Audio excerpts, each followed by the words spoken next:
गंगा करू प्रथम नमन दुसरी चरण संताच्या त्यांच्या कृपादानी कथेचा विस्तारू बाबाजी सद्गुरुदास तुका ज्ञानेशम च ज्ञानमूर्तीम साक्षात प्रेम स्वरूपिणीयम नामदेव दयामूर्तीम नाथं वंदे पुनः पुनः वैराग्यस्य परममूर्ती देहु क्षेत्र निवासिनीं तुकाराम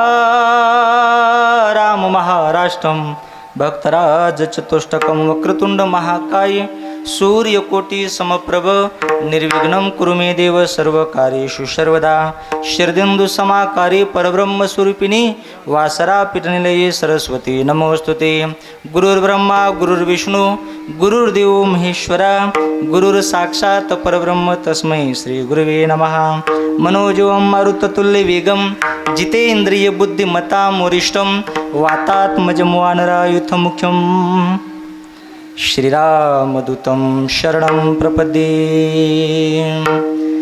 रायगडी मंदिरी वसे माझा राया चरणासी अर्पितो अजन्म ही काया जगदीश्वराशी जोडिली ज्याची ख्याती प्रथम वंदितो मी तुम्हा शिव छत्रपती। श्री राधा मेरी स्वामिनी मैं राधे जी को दास जन्म जन्म मोहि दिजियो श्री वृंदावन को वास।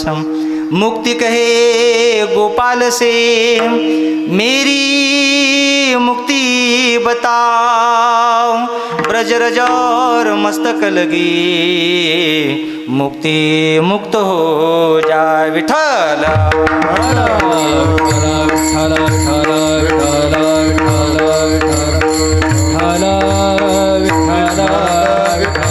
टाळी टाळी टाळी टाळी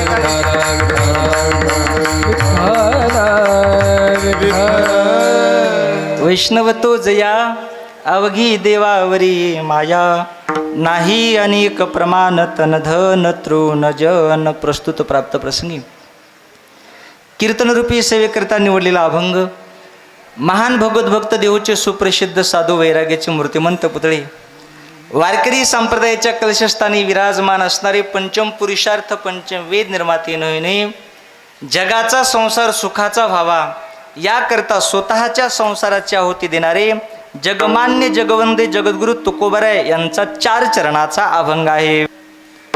जगद्गुरु तुकोबारायनं सांगितलं बाबा ज्यांचं सर्वस्व देवावर प्रेम आहे त्यांना वैष्णव म्हणतात। अभंगाचं पहिले चरण ज्यांना तन धन आणि जन गवताप्रमाणे वाटतं अभंगाचं दुसरं चरण त्यांच्या जीवनामध्ये कितीही जरी मोठमोठाले संकट आले तर आयुष्यामध्ये कधीच आपला परमार्थाचा नियम मोडत नाहीत किंवा कधीच परमार्थ सोडून बाजूला जात नाहीत। अभंगाचं तिसरं चरण जगद्गुरु तुकोबाराला त्या साधकांनी प्रश्न केला महाराज असा वैष्णव आम्हाला व्हायचे असा वैष्णव होण्याकरता तुमचा देव कधी जातीचा कुळाचा गरिबीचा श्रीमंतीचा विचार करतो का? तुकोबाराने सांगितलं बाबा वैष्णव होण्याकरता माझा देव कधी जातीचा कुळाचा गरिबीचा श्रीमंतीचा विचार करत नाही। अभंगाचा सरळ अर्थ बाबा अभंग जगद्गुरु तुकोबारायांचा आहे। इकडे बघा अभंगाद्वारे जगद्गुरु तुकोबाराय सांगतात की या जगामध्ये वैष्णव कोणला म्हणतात। वास्तविक पाहता जर विचार केला तर शास्त्रामध्ये वैष्णवाचे 2 लक्षण सांगितलेले दिनेशजी बाबा। एक बाह्यरंगातला वैष्णव आणि 2 अंतरंगातला वैष्णव। बाह्यरंगातला वैष्णव कोणाला म्हणायचं? महाराजांचं गोड प्रमाण आहे बघा तुळशी माळ गळा गोपी चंदन टिळा ज्याच्या गळ्यामध्ये पवित्र तुळशीची माळ आहे कपाळाला वारकरी वैष्णवी गंध आहे अंगामध्ये धोतर नेहरू शर्ट डोक्याला टोपी तो झाला बाह्यरंगातला वैष्णव। विठाला टाळी टाळी टाळी टाळी टाळी आणि असा बाह्यरंगातला वैष्णव कोणालाही होता येईल बाबा पण आंतरंगातला वैष्णव होता येत नाही। याच्याकरता 2 मिनिटांमध्ये एक उदाहरण सांगतो इकडे बघा। एका बापानं रात्रंदिवस काबाड कष्ट करून आपला मुलगा 12वीला नाशिकमध्ये हॉस्टेलमध्ये टाकला. माझा आवाज क्लिअर कळायला ना सर्वांना? हॉस्टेलमध्ये 12वीला टाकला. मुलानं 12वीची परीक्षा दिली आणि काका मुलगा परत निकाल बघण्याकरता हॉस्टेलमध्ये गेला.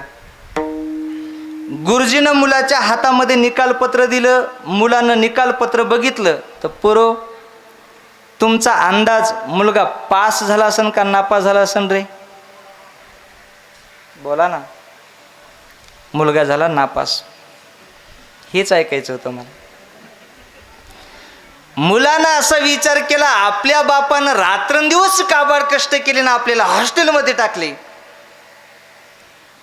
आणि आता जर बापाला कळालं आपण नापास झालो की आपला बाप आपल्याला मारल्याशिवाय राहणार नाही किंवा दुसऱ्याच्या शेतामध्ये कामाला लाईल. मग काय करायचं?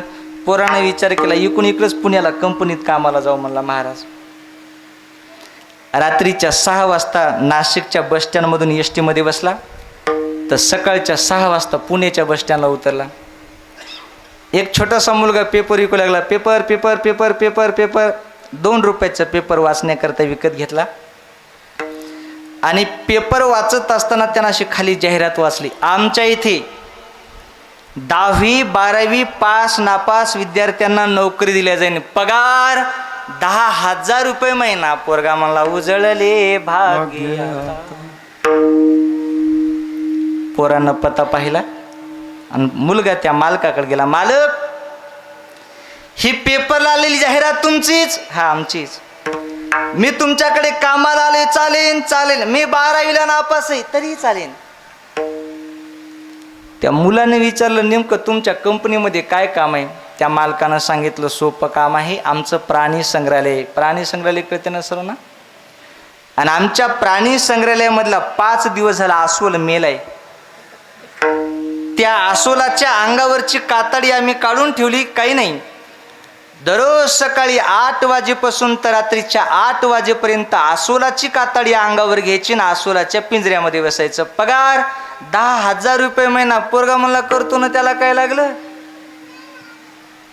पोरानं अस्वलाची कातडी अंगावर घेतली आणि अस्वलाच्या पिंजऱ्यामध्ये जाऊन बसला. आता ही श्रीमंत माणसं बघा, 10-10 रुपये 20-20 रुपये 30-30 रुपये तिकीट फाडतात, पावत्या फाडतात आणि प्राण्याला पाहण्याकरता जातात.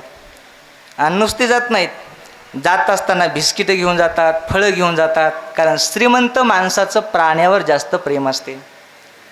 आमच्याकडे श्रीमंत कोणाला म्हणतात सांगू का? आयुष्यामध्ये कधीच स्वतःच्या मायबापाला गाडीमध्ये बसवणार नाही, कधीच नाही बसवणार. पण कुत्र्याला स्वतःच्या गाडीमध्ये समोरच्या शूटर बसून गाडीमध्ये फिरवतो, त्याला आमच्या इकडे श्रीमंत म्हणतात. विठाला विठाला. हा हा, टाळी टाळी टाळी टाळी. हा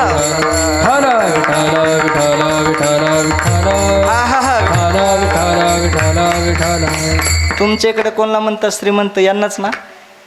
बोला ना. नाही, प्रत्येक ठिकाणच्या भाषा वेगळ्या असतात, पद्धती वेगळ्या असतात, म्हणून विचारलं बरं का. आमच्या भागामध्ये माणसं मेल्यानंतर जळतात, तुमच्या भागामध्ये जितेच. काय काय भागात जिते जळतात बघा. काका, आमच्या भागामध्ये दिनेशजी बाबा एक पद्धत आहे बरं का. या भागामध्ये आहे का नाही माहिती नाही काका मला, पण आमच्या भागामध्ये पद्धत आहे बघा. कीर्तन संपलं बरं का बाबा, की प्रत्येक श्रोत्यानं उठायचं, महाराजांचं दर्शन घ्यायचं, महाराजांना 50 रुपये 100 रुपये दक्षिणा देण्याची आमच्या भागामध्ये पद्धत आहे. तुमच्या भागामध्ये आहे का? नाही, असेल ते ठीक आहे, नसेल तर आजपासून सुरुवात करा मग. विठाला विठाला टाळी टाळी. हा माय बापानं कधी भाकर मागितली तर भाकर देणार नाही, कधी पाणी मागितलं तर पाणी देणार नाही, पण स्वतःच्या हातानं कुत्र्याला धुणार, त्याला बिस्किट खाऊ घालणार, त्याला दूध पाजणार. दिनेशजी बाबा आमच्याकडे त्यांना श्रीमंत म्हणतात. अशी श्रीमंत माणसं त्या अस्वलाला बघण्याकरता फळं घेऊन आली आणि ते फळं त्या जाळीमधून आतमध्ये जात नव्हते, म्हणून त्यांनी ते फळं अशी त्या जाळीला लटकून ठेवली. दिनेश बाबा त्या अस्वल त्या फळाकडे टुकू टुकू टुकू टुकू टुकू टुकू टुकू टुकू चल द्याचं का रात्रभर आपलंच. आसूल त्या फळाकडे पाहू लागला आणि श्रीमंत माणसं गेली की आसूलानं त्या जाळीवर चढायला सुरुवात केली. आसूल त्या जाळीवर चढत चढत चढत वर गेलं.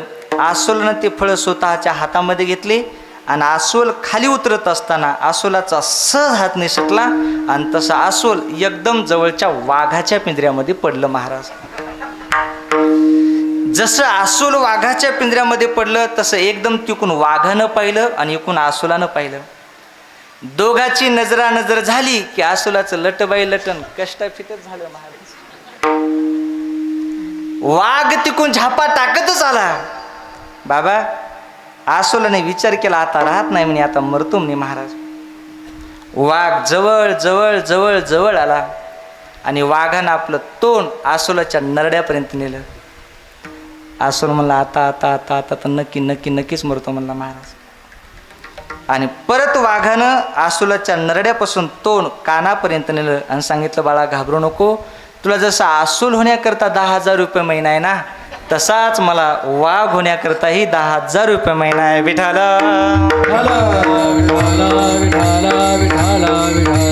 टाळी टाळी टाळी टाळी टाळी. हे बघा, या जगामध्ये बाह्यरंगातून वाघ कोणालाही होता येईल. इकडे बघायला लक्ष द्या बाबा, बाह्यरंगातून आसूल कोणालाही होता येईल पण ओरिजिनल होता येत नाही. तसं बाह्यरंगातून संत कोणालाही होता येईल, बाह्यरंगातून साधू कोणालाही होता येईल, बाह्यरंगातून वैष्णव कोणालाही होता येईल पण ओरिजिनल होता येत नाही. जगद्गुरु तुकोबाराय सांगतात, या जगामध्ये ओरिजिनल वैष्णव त्यांना म्हणायचं की ज्यांचं सर्वस्व प्रेम देवावर रे अभंगाचं पहिलं चरण. वैष्णव तुझया वैष्णव तुझया टाळ टाळ टाळ.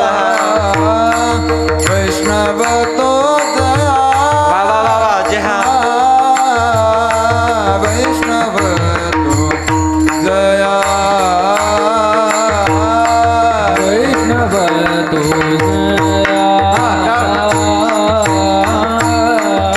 वैष्णव तो जया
आमच्या सर्व महाराज मंडळी करता सर्वांना जोरात एकदा टाळी वाजवा.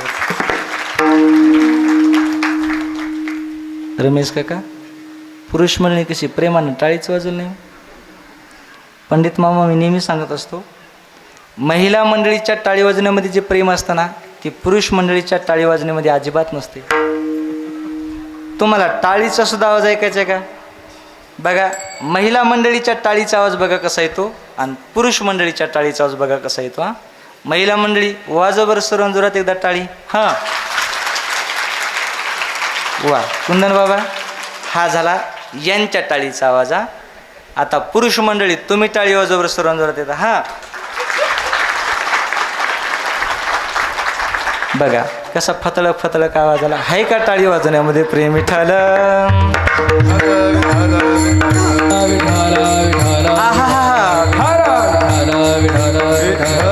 जगद्गुरु तुकोबाराय सांगतात, ज्यांचं सर्वस्व प्रेम देवावर आहे ना, त्यांना वैष्णव म्हणतात. इकडे बघा, लक्ष द्या, थोडाच वेळ कीर्तन फक्त लक्ष देऊन ऐका. बाबा, आमच्या साधू महात्म्याचं ऐ पुरो चिलर, ऐ चिलर इकडे बघा, ऐ चिलर इकडे बघा, आमच्या साधू महात्म्याचं सर्वस्व प्रेम देवावर होतं. बाबा बघा, साधू महात्मे राहताना संसारामध्ये राहिले. इकडे बघा, लक्ष द्या, साधू महात्मे राहताना संसारामध्ये राहिले आणि साधू महात्म्यानं संसारामध्ये राहून रात्रंदिवस काबाड कष्ट केले. जवळपास प्रत्येक साधू महात्म्यानं धंदा केला महाराज, पण स्वतःच्या संसाराचे काम करत असताना साधू महात्म्याचं सर्वस्व चित्त, सर्वस्व प्रेम हे भगवंतावर होतं महाराज. अहो, आमच्या गोपिका सुद्धा संसारामध्ये राहिल्या. गोपिका संसाराचे कामं करायच्या, पण गोपीचं सर्वस्व लक्ष, सर्वस्व प्रेम हे भगवंतावर होतं. तुम्हाला सर्वांना ज्ञात आहे बघा. अहो, गोपिका दही विकायच्या, गोपिका दूध विकायच्या, गोपिका लोणी विकायच्या, पण गोपिका दही घ्या म्हणत नव्हत्या, दूध घ्या म्हणत नव्हत्या. गोपिका म्हणायच्या, गोविंद घ्या कुणी, दामोदर घ्या गे, तव तव बोलती मथुरेच्या गे. संसाराचे काम करत होत्या, पण गोपिका गोविंद घ्या कोणी, दामोदर घ्या कोणी म्हणायच्या. महाराज आजीबाई, मला तुम्ही खरंच सांगा, तुमच्या गावामध्ये जर एखादी आजीबाई जर वांगे, दोडके, टमाटे जरी विकायला लागली आणि ती जर म्हणायला लागली विठ्ठल घ्या कोणी, पांडुरंग घ्या कोणी, तुम्ही काय म्हणाल? नक्की या बाईच्या गोळ्या संपल्या महाराज. म्हणजे ही वेडी झाली बाबा, ही पागल झाली. गोपिका देवा करता एवढ्या वेड्या झाल्या होत्या, एवढ्या पागल झाल्या होत्या. हो, किती वेड्या झाल्या होत्या कुंदन बाबा. तुम्ही सर्व सुज्ञ श्रोते बघा, कथा ऐकणारी श्रोते. ज्यावेळेस भगवान कृष्ण परमात्मा गोपीला सोडून मथुरेला निघून गेले होते ना, आणि दिनेशजी बाबा, देव जात असताना गोपीला सांगून गेले होते की 2 दिवसामध्ये वापस येतो. देव निघून गेले, पण देवाचा का पताच नाही. मग गोपिका भगवंताची वाट पाहत होत्या, पण कशी वाट पाहत होत्या बघा. गोपिका मथुरेच्या रस्त्यावर जाऊन बसायच्या, सकाळी 4 वाजेपासून तर रात्रीच्या 10 वाजेपर्यंत, आणि भगवान कृष्ण परमात्म्याची वाट पाहत होत्या. आणि देव आले नाही ना, तर गोपिका काय म्हणायच्या बघा, जीवन की शाम आई पर शाम नहीं आया, नींद नाई रे चैन नाई रे, जीवन सारा बीता जाए शाम न आया रे, पल पल जाए छुन छुन जाए, पल पल जाए छुन छुन जाए, कैसे बताओ रे, नींद नाई रे चैन नाई रे, जीवन सारा बीता जाए शाम न आया रे. विठ्ठल विठ्ठल, टाळी टाळी टाळी टाळी. गोपीचं देवावर किती प्रेम होतं. इकडे बघायला लक्ष द्या बाबा. 2 मिनिटामध्ये एक उदाहरण सांगतो बाबा. एका माधवी नावाच्या गोपीचं लग्न झालं आणि तिला गोकुळामध्ये दिलं. आणि वाट लावत असताना तिच्या आईनं तिला सांगितलं, बाई गोकुळामध्ये एक नंदाचा मुलगा आहे आणि त्याचं नाव आहे कृष्ण. त्या कृष्णाचं तू कधी तोंड बघायचं नाही आणि तुझं तोंड कृष्णाला कधी दाखवायचं नाही. मग ती माधवी नावाची गोपी भगवान कृष्ण परमात्मा या गल्लीतून आली की ती माधवी नावाची गोपी दुसऱ्या गल्लीतून निघून जायची. त्या माधवी नावाच्या गोपीनं देवाचं मुख कधी बघितलं नाही आणि स्वतःचं मुख देवाला कधी दिसू दिलं नाही. पण बाबा, ज्यावेळेस भगवान कृष्ण परमात्म्याने गोवर्धन पर्वत उचलला होता ना, तर सर्व गोपिका त्या पर्वताच्या खाली गेल्या होत्या. तर त्यावेळेस त्या माधवी नावाच्या गोपीची सहज नजर भगवंताच्या मुखाकडे गेली. तर 7 दिवस आणि 7 रात्र तिनं डोळ्यावरची पापणी सुद्धा खालीवरी केली नाही. आणि 7 दिवसानंतर पाऊस बंद झाला. देवाने सर्वांना त्या पर्वताच्या बाहेर काढलं. त्या माधवी नावाच्या गोपीला देवाचा विरह सहन झाला नाही, तर तिचा जागेवर प्राण निघून गेला. आणि ऐका, तीच माधवी नावाची गोपिका या कलियुगामध्ये संत मीराबाईच्या रूपानं जन्माला आली महाराज. म्हणून बघा, जगद्गुरु तुकोबरायचा अभंग असेल ते शेवटी तुकामणी असते. नामदेव महाराजांचा अभंग असेल ते शेवटी नामामणी असते. पण मीराबाईच्या प्रत्येक अभंगाच्या शेवटी बघा, मीरा कहे प्रभु गिरिधर नागर, मीरा कहे प्रभु गिरिधर ना. विठाला विठाला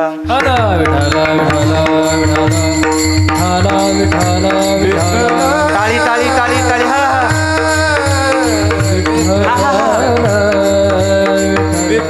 बाबा मला सांगा, आपलं प्रेम देवावर आहे का आपलं प्रेम संसारावर आहे? बोला ना, थोडाच वेळ कीर्तन राहिले, सांगा कशावर आहे? आपलं प्रत्येकाचं प्रेम संसारावर आहे बघा. आणि संसारावरचं सर्व प्रेम ना स्वार्थी आहे. मुलगा बापावर प्रेम करतो स्वार्थापोटी, बाप मुलावर प्रेम करतो स्वार्थापोटी, बायको नवऱ्यावर प्रेम करते स्वार्थापोटी, नवरा बायकोवर प्रेम करतो स्वार्थापोटी. या जगामध्ये ओरिजिनल कोणाचंच कोणावर प्रेम नाही महाराज. एकाची बायको गावाला गेली आणि गावाला गेल्यानंतर तिने विचार केला आपला नवरा घरी आहे का नाही बघाव, म्हणून फोन केला, हॅलो कडे. नवरा मला घरी. बायकोने विचारलं घरी कशावरून? नवरा मला सांग तुला काय सबूत सांगायचे असेल तर. बायकोनं सांगितलं एक काम करा, स्वयंपाकघरामध्ये जा आणि मिक्सर सुरू करा. नवरा गेला स्वयंपाकघरामध्ये, केलं मिक्सर सुरू. हा आहे. दुसऱ्या दिवशी फोन केला, हॅलो कडे घरी करा मिक्सर सुरू, केलंच. तिसऱ्या दिवशी फोन केला, हॅलो कडे घरी करा मिक्सर सुरू, केलंच. चौथ्या दिवशी फोन केला, हॅलो कडे घरी करा मिक्सर सुरू, केलंच. आणि 5 दिवशी सकाळीच बायको घरी गेली. दरवाजा उघडला तर नवरा दिसला नाही. बाळ्याला विचारलं, बाळ्या तुझे पप्पा कुठे गेले? बाळ्या म्हणला, आई पप्पा 5 दिवस झाले मिक्सरच घेऊन गायब आहेत. विडाला विडाला काळी काळी काळी काळी पुन्हा त्यांना तन धन जन गवताप्रमाणे वाटतं. अभंगाचं दुसरं चरण नाही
कुंदन महाराज, कुलदीप महाराज, मी नेहमी सांगत असतो, इकडे बघा, प्रॅक्टिसचा आवाज वेगळा आणि साधनेचा आवाज वेगळा. प्रॅक्टिसच्या आवाजामध्ये 2-4 वेळा जास्त होईल महाराज, पण साधनेचा आवाज हा हृदयापर्यंत जाऊन पोचतो. तसा आमचा कुंदन महाराज आणि कुलदीप महाराज दोघांचा साधनेचा आवाज आहे बरं का. टाळी वाजवा. आणि गोड असा मृदंग वाजवणारे महाराज. आणि कीर्तनामध्ये कीर्तनकारापेक्षाही, इकडे बघा, लक्ष द्या, गायकापेक्षाही सर्वात जास्त कष्ट कोणाचे असतात? बोला ना, कोण म्हणलं झोप घेणार? वादकाचे असतात ना, बरोबर आहे. पण आमच्या दिनेशजी बाबा करते सर जोरात एकदा टाळी वाजवा महाराज. विठाल विठाल टाळी टाळी टाळी. नाही अनेक प्रमाण तन धन तृण जन. ज्यांना धन आवडत नाही त्यांना संत म्हणतात. लक्ष द्या, थोडाच वेळ कीर्तना. ज्यांना धन आवडत नाही बाबा त्यांना साधू म्हणतात. ज्यांना धन आवडत नाही त्यांना भक्त म्हणतात. महाराजांचं किती गोड प्रमाणे बघा. विषय तो त्यांचा झाला नारायण, न आवडे जन धन माता पिता. ज्यांना धन आवडत नाही बाबा त्यांना भक्त म्हणतात. ज्यांना धन आवडत नाही त्यांना वैष्णव म्हणतात. हे कीर्तनामध्ये बसलेल्या एखाद्या कोणत्याही असा माणसाने हात वरी करा, महाराज आपल्याला आपल्या जीवनामध्ये धन आवडत नाही. आहे का एखादा भाग्यवान? फक्त पाठीमागे एक खाजाला हो बघावर, पाठीमागं बघू नका. ये रे म्हणालो, तुम्ही हात वरी करसाल वय, विठाला विठाला. हे बघा, आपल्याला प्रत्येकाला धन आवडते आणि आवडलं सुद्धा पाहिजे बरं का. लक्ष द्या, कारण या जगाची रीत आहे. ऐका, या जगामध्ये मान सन्मान त्यांना आहे की ज्यांच्याकडे पैसा आहे. महाराजांचं किती गोड सर्व मानता आहे जगे, सर्व मानता आहे जगे, सर्व मानता आहे जगे.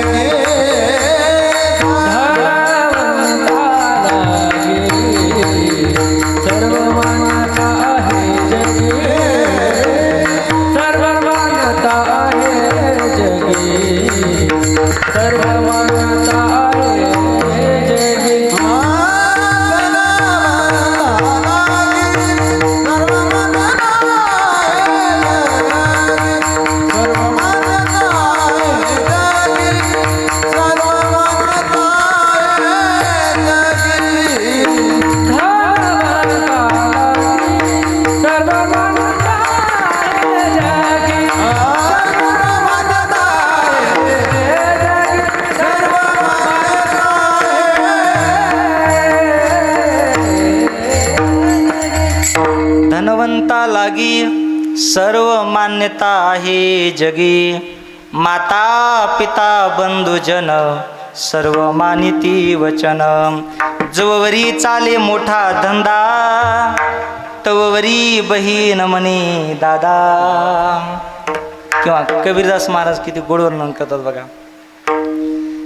पैसा तारो तीनो ना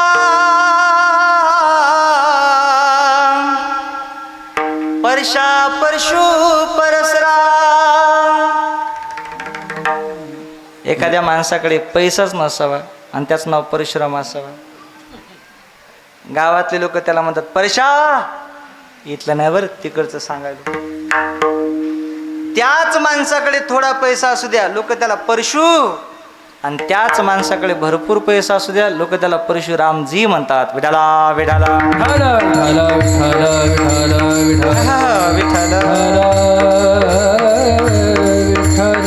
पुन्हा जगद्गुरु तुकाराम महाराज सांगतात, त्या साधू महात्म्याच्या जीवनामध्ये किती जरी मोठमोठाले संकट आले तर ते साधू महात्मे स्वतःच्या जीवनातला कधी परमार्थ सोडत नाहीत किंवा परमार्थ सोडून कधी बाजलं होत नाहीत. अभंगाचं 3रं चरण.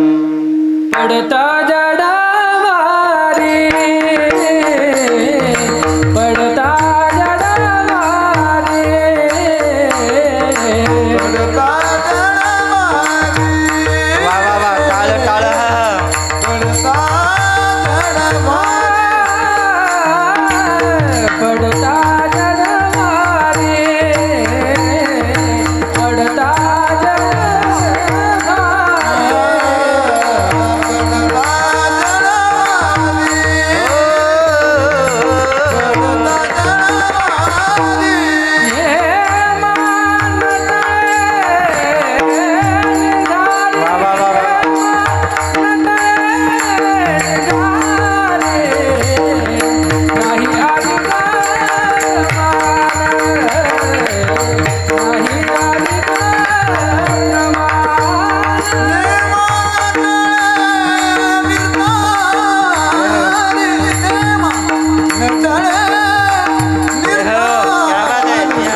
जड भारी नेमा नटळे निर्धारी.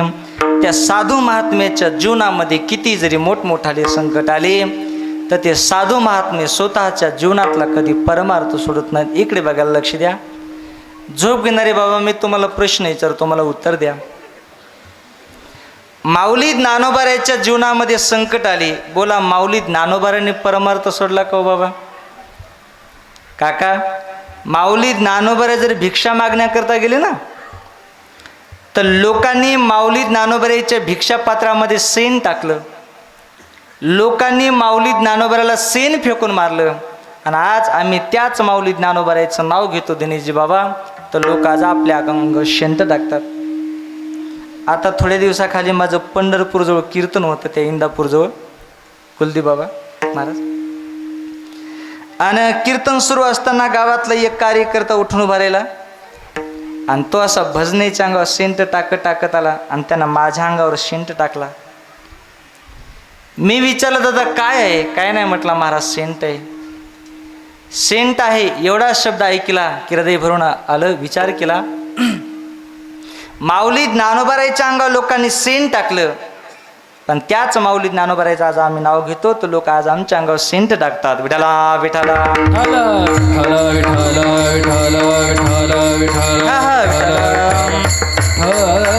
मला सांगा, जगद्गुरु तुकाराम महाराज परमार्थ करत असताना तुकाराम महाराजांना समाजाने इतका त्रास दिला. बोला माझ्या जगद्गुरु तुकाराम महाराजांनी जीवनातला कधी परमार्थ सोडला का?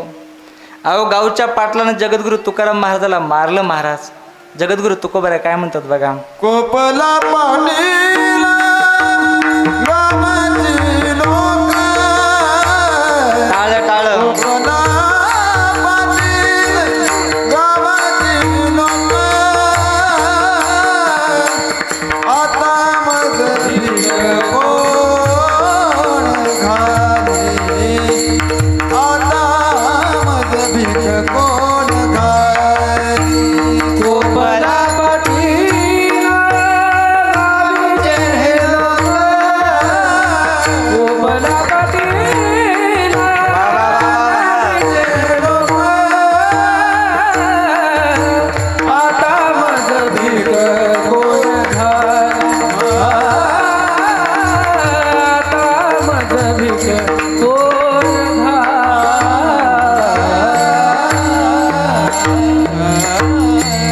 जगद्गुरु तुकाराम महाराज परमार्थ करत असताना महाराजांच्या जीवनामध्ये अनेक प्रकारचे संकट आले बाबा, पण जगद्गुरु तुकाराम महाराजांनी स्वतःच्या जीवनातला कधी परमार्थ सोडला नाही. इकडे बघायला लक्ष द्या. आपण परमार्थ करत असताना आपल्याला थोडासा जरी त्रास झाला की लगेच आपण परमार्थ सोडून देतो. बाबा, आता थोड्या दिवसाखाली माझ्या गावामध्ये भजन सुरू होतं आणि भजन सुरू असताना एका भजन्यानं थोडासा बेसुरामध्ये अभंग म्हटला की सोरावाला भजन्या मला, ए बंद कर जरा सोरात म्हण ना मला. बाबा त्याला एवढा राग आला, काका एवढा राग आला त्याला, त्यानं गळ्यातला टाळ काढला. म्हणला, हे टाळ तू भजन आणि तू मंदिर म्हणला, जीवनभर मंदिरामध्ये येणार नाही म्हणला आणि अजूनही येणे झालंय. बरोबर आहे.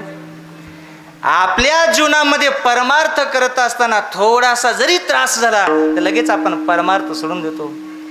संसारामध्ये आपल्याला कितीही त्रास होऊ द्या, माणसं कधी संसार सोडून जात नाहीत महाराज. लय त्रास वाटला तर फक्त 2 दिवस पंढरपूरला जातात आणि परत वापस येतात. विडाला विडाला टाळी टाळी टाळी टाळी. आणि असे जर तुम्ही जर वैष्णव जर झालात तर जगाचा मालक भगवान परमात्मा देव सुद्धा तुमच्या हाताखाली रात्रंदिवस काबाड कष्ट करेल महाराज. तुम्हाला सर्वांना माहिती, माझ्या जगाच्या मालकाने भगवंतानी अनेक साधू महात्म्याच्या घरी कामं केली. मी नेहमी सांगत असतो, लक्ष द्या बरं का. कोणाकोणाच्या घरी काय काय काम केले हो देवानी. महाराजांचा एक संपूर्ण लिस्टच दिलेला अभंग आहे बघा. उच्च नीच काही नेने भगवंत तिष्ठे भाव भक्ती देखून या, दाशी कन्या पुत्र विदुराच्या भक्षी, दैत्या घरी रक्षी प्रल्हादाशी, चर्म रंगू लागे रोहिदास संगे, कबीराचे मागे शिले विनी, सज्जन कासाया विकू लागे मास माळ्या सावत्यास खुरपू लागे. अनेक साधू महात्म्याच्या घरी माझ्या जगाच्या मालकाने देवाने काम केले. आता काही झोप घेणाऱ्या आजीबाईला प्रश्न पडेल, महाराज तुमचा देव साधू महात्म्याच्या घरी काम करतो का करतो आम्हाला सांगा. काका मी नेहमी सांगत असतो बघा, लग्न झाल्यानंतर बायको आपल्या मालकाचं नाव घेते, त्याला काय म्हणतात, बाऊलं का बाऊलो. तुमचे लग्न झाले नाही असे संन्यासासारखीच पाहिलीत महाराज, त्याला बहुलं म्हणतात. बरोबर आहे. बहुल्यावर बायको फक्त एकदाच नाव घेते. ती काय म्हणते सांगू, ती म्हणते शंकराला वाहिलं बेल, विष्णूला वाहिली तुळस. शंकराला वाहिलं बेल, विष्णूला वाहिली तुळस. कशा लक्ष देऊन ऐकायला बघा की, कीर्तन ऐक ना गेलं एवढं लक्ष देत. शंकराला वाहिलं बेल, विष्णूला वाहिली तुळस. आमक्या आमक्या रावांचं नाव घेते, बाई मला नाही आळस. साधं सांगतो बरं का भारी सांगू, या भारी सांगा जाऊ द्या, साधं सांगतो. बायकोने एकदा जरी मालकाचं नाव घेतलं चुबदार बाबा, ताकद जीवनभर बायकोच्या हाताखाली कामपती करत असतो. आमचे साधू महात्मे दादा रात्रंदिवस देवाच्या नामाचं चिंतन करतात. देव त्यांच्या घरी काम का करणार नाही. महाराजांचं किती गोड प्रमाण आहे बघा, ज्याने घ्यावे नाम त्यासी करणे त्याचे काम. त्या भगवंताचं नामस्मरण चिंतन केलं की त्या देवाला तुमच्या घरी कामच करावं लागतात. आता आपण देवळामध्ये गेलो, देवाचं दर्शन घेतो आणि देवाच्या समोर एवढी कामाची लिस्ट ठेवते, देवा एवढे माझे कामं झाले पाहिजे. देव एवढा रिकामा आहे का हो तुमचे कामं करायला. बाबा देव कामं करील ना हो, पण त्या देवाचं भजन करावं लागते, त्या देवाचं चिंतन करावं लागते. ते बी एकदा आणि दोनदा जमत नाही, रात्रंदिवस त्या देवाचं भजन करावं लागते. दिनेश बाबा, मी एक आजीबाईच्या घरी गेलो आणि तिने 4-5 दिवस झालं भांडेच घासले नव्हते. मी म्हणलं आजीबाई 4-5 दिवस झालं तुझ्या घरी आलो, म्हणलं त्या भांड्याचा वास आलाय, ते भांडे गिंडे घासव ना. ती आजीबाई मला म्हणते, दशरथ महाराज तुम्ही कीर्तनामध्ये सांगत असताना. मी म्हणलं काय सांगतो, देवाचं नाव घेतल्यानंतर देव आपल्या घरी काम करतो म्हणून. मी म्हणलं हो सांगतो की. म्हणलं आजीबाई किती नामस्मरण केलं. मला म्हणली 1 जपमाळ ओढली. तिला म्हणलं डंगरे 1 जपमाळ ओढल्यानंतर माझा जगाचा मालक देव तुझ्या घरी काम कराय देव का बाजारचा भाजीपाला समजायले का. विठाला काळी काळी काळी काळी.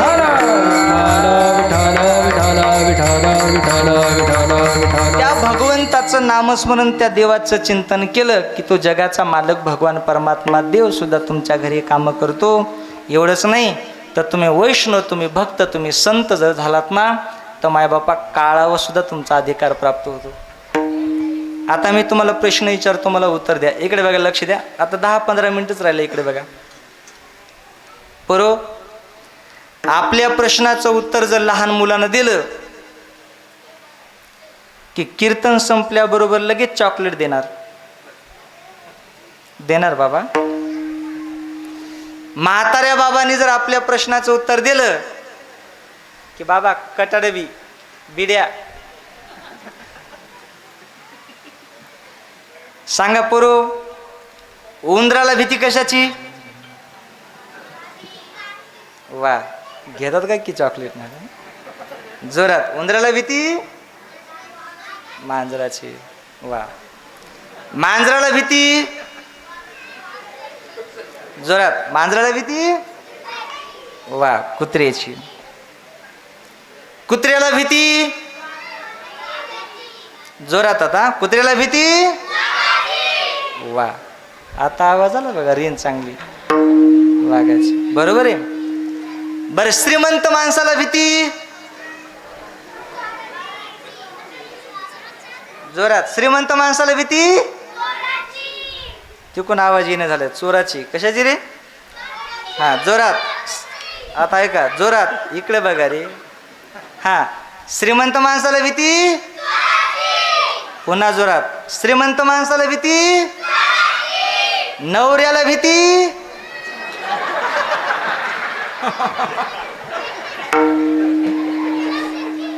नवऱ्याला भीती कोणाची? मला वाटलं तुमच्या गावातले तरी भेट नसतील, इथले भेटत. देतो देतो चॉकलेट देतो आणि चॉकलेट देतो बघा तुम्हाला विठाला.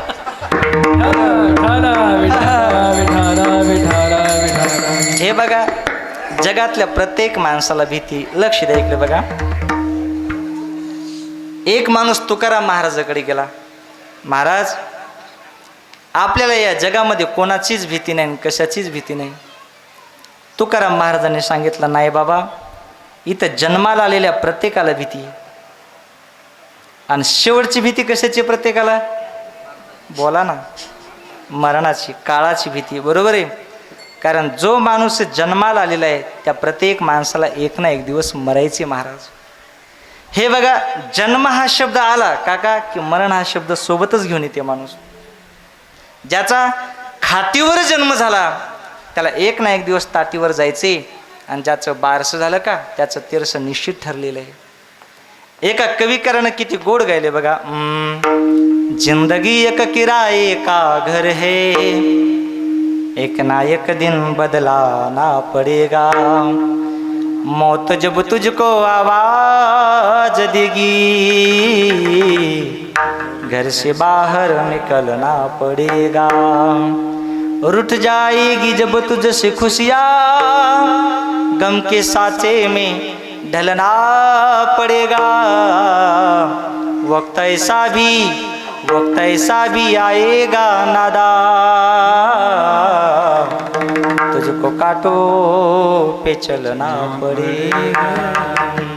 किंवा हे मुसाफिर तुझे जाना पड़ेगा, काया कुटी खाली करना पड़ेगा, उड़ जाएगा एक दिन पंछी, रहेगा पिंजरा खाली, पिंजरा खाली, पिंजरा खाली. हे बघा, जन्माला आलेल्या प्रत्येकाला एक ना एक दिवस मरायचे. प्रत्येकाला काळाची भीती. पण माझे जगद्गुरु तुकोबाराय सांगतात, जगा काळ खाय आम्ही माथा दिला पाय, किंवा काळ गुलाम सलाम करीन तुकया घरी राबतो, किंवा तुका म्हणे काळ आता करू न शके बळ. हे बघा, लक्ष द्या इकडे बघा. तुम्ही सुज्ञ श्रोते म्हणून सांगतो बर बाबा, साधू महात्म्याला काळ आणतही नाही. लक्ष द्या बरं का, ऐका. आणि साधू महात्म्याला काळ नेत सुद्धा नाही. साधू महात्म्य स्वतःच्या मनानं मृत्यू लोकांमध्ये येतात आणि अवतार कार्य संपलं की साधू महात्म्य स्वतःच्या मनानं जात असतात. येताना तुकोबाराय काय म्हटले बघा, आम्ही वैकुंठवासी आलो याचे कारणाशी, बोली लेजी ऋषी साच भावी वर्ताया. आणि जाताना बीजीच्या दिवशी तुकोबाराय काय म्हटले, हो आम्ही जातो तुम्ही कृपा असू द्यावी, सकळा सांगावी विनंती माझी. अरे याचा अर्थ असा होतो की साधू महात्म्याच्या ताब्यामध्ये काळ असतो आणि तुम्ही आम्ही काळाच्या ताब्यात असतो. विठाला विठाला विठाला विठाला विठाला विठाला विठाला विठाला विठाला विठाला विठाला विठाला. हा हा विठाला विठाला विठाला विठाला विठाला विठाला विठाला विठाला विठाला विठाला विठाला. पुन्हा जगद्गुरु तुकाराम महाराजांना त्या साधकांनी त्या भक्तांनी प्रश्न विचारला, महाराज असा वैष्णव आम्हाला व्हायचंय, असा वैष्णव होण्याकरता देव कधी जातीचा कुळाचा विचार करतो का? तुकोबारानं सांगितलं, अजिबात नाही. अभंगाचं शेवटचं चरण, तुका म्हणयाती तुका म्हणयाती तुका म्हणयाती तुका म्हणयाती. वा वा वा वा, टाळ टाळ. तुका म्हणयाती जय हो, जय हो. तुका म्हणयाती तुका म्हणयाती तुका म्हणयाती जय हो. तुका म्हणयाती तुका म्हणयाती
जय हो.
जय हो.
Ah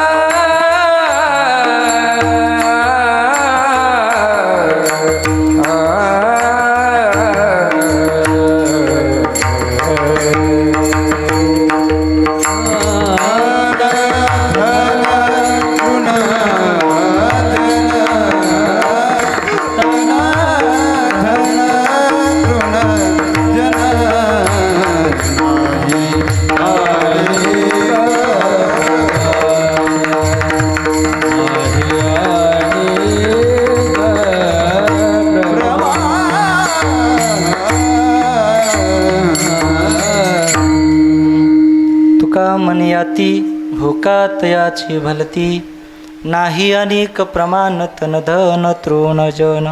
जगद्गुरु तुकोबाराय सांगतात, जर वैष्णव जर व्हायचं असेल, थोडासा आवाज ओढवा, जर भक्त जर व्हायचं असेल तर माझा जगाचा मालक देव कधी जातीचा कुळाचा विचार करत नाही. संपलं कीर्तन. लक्ष द्या इकडे बघा. देवानं जर जातीपातीचा विचार केला असता तर काका शबरी माता म्हटली नसती, जब मेरे राम जी का आवन होगा. किंवा 5-6 वर्षापूर्वी एक गीत निघालं होतं, गाणं नाही गीत. एका वेशेची मुलगी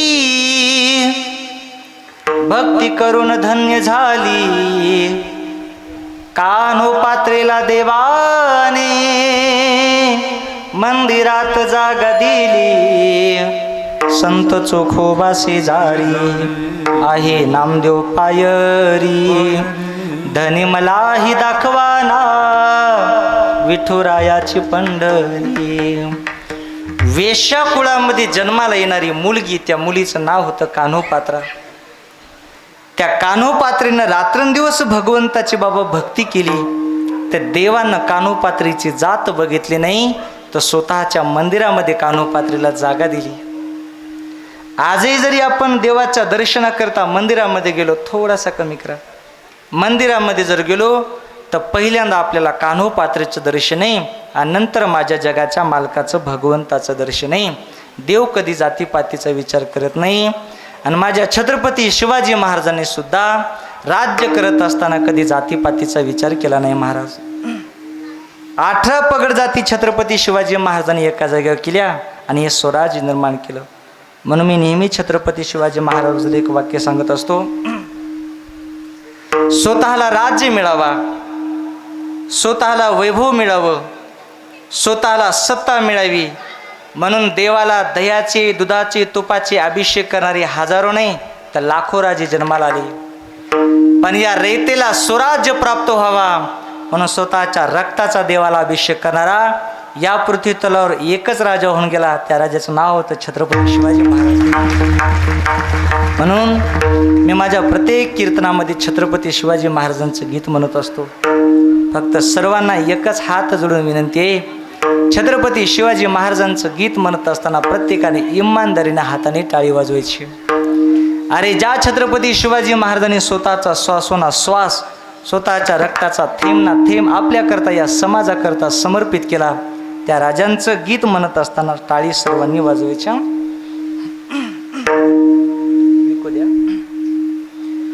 हो एकची राजा इथे जन्मला शिवनेरी किल्ल्यावर,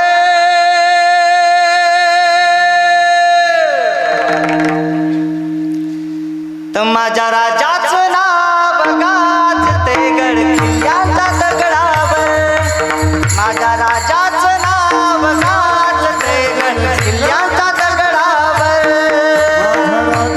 वा वा वा. गड किल्ल्याच्या दगडावर माझ्या राजाचा वा वा वा.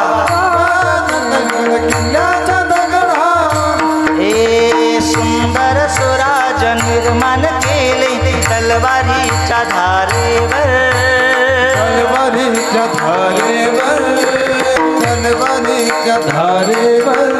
हे सुंदर स्वराज निर्माण केले तलवारीच्या धारेवर, तलवारीच्या धारेवर, तलवारीच्या धारेवर.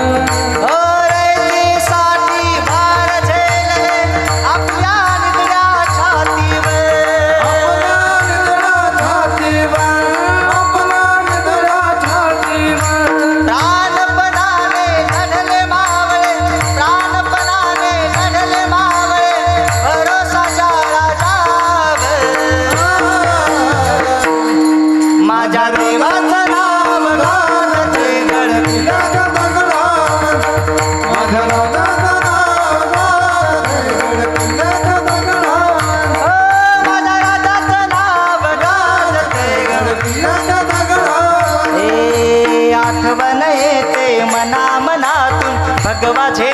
दिसल्यावर झेंडा दिसल्यावर टाळ टाळ टाळ भगवा झेंडा दिसल्यावर जात पातना धर्म मानला सगळा माणूस जीवन जगला माणूस केवळ जगला माणूस केवळ हे पुन्हा जन्म घ्या श्रीच्या शुभक्तांच्या हृदयावर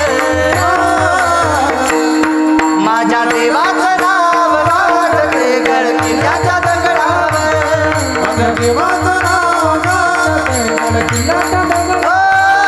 माझ्या राजाचं नाव गाजते गडकिल्ल्याच्या दगडावर माझ्या देवाचं नाव गाजते गडकिल्ल्याच्या दगडावर हे माझ्या शुभाचं नाव गाजते गडकिल्ल्याच्या दगडावर. हे माझ्या राजाचं नाव गाजते गडकिल्ल्याच्या दगडावर. छत्रपती शिवाजी महाराज की जय जय भवानी.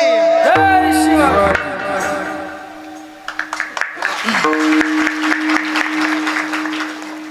कुंदन बाबा आज एकादशी तर नाहीत ना यांचा आवाजच आला नाही म्हणून म्हणलं बरं. आता असा छत्रपती शिवाजी महाराजाच्या नावाचा जयघोष करायचा की नाशिकला आवाज गेला पाहिजे महाराज. तसं तर हैदराबादलाच म्हणायचं पण नाशिकला गेला पाहिजे. बघू पुरुष मंडळीचा जोरात आवाज येते का महिला मंडळीचा. पहिल्यांदा पुरुष मंडळी. हा पुरुष मंडळी हा. छत्रपती शिवाजी महाराज की रमेश काका थोडा कमी वाटला का जरा हो पंडित मला थोडा कमी वाटला ना. पुन्हा एकदा. हा छत्रपती शिवाजी महाराज की वा यांचा पाठिंबा मिळाला तुम्हाला. आता महिला मंडळी या 50% आरक्षण आहे ना तुम्हाला. आणि माझ्या मते 1,500 काळ काय थोडे दिवसाखाली पडली वाटते. हा महिला मंडळी या. छत्रपती शिवाजी महाराज की जय. आवाजच नाही माझा. तुमचा खरा जरा भांडणाचा आवाज काढा की. बघा वैष्णव भक्त होण्याकरता देव कधी जातीपातीचा विचार करत नाही म्हणून तुकाराम महाराज म्हणतो तुका म्हणे याती हो का तयाची भलती नाही अनेक प्रमाण तन धन तृण जन. सर्व पुरुष म्हणले हात वर करा. भजन करायचे सर्वांनी. पाठीमागचे समोरचे ओट्यावर बसलेले गाडीच्या जवळ असलेले मोबाईल पाहणारे सर्वांनी हात वर करा. बघा विडोबार कुमार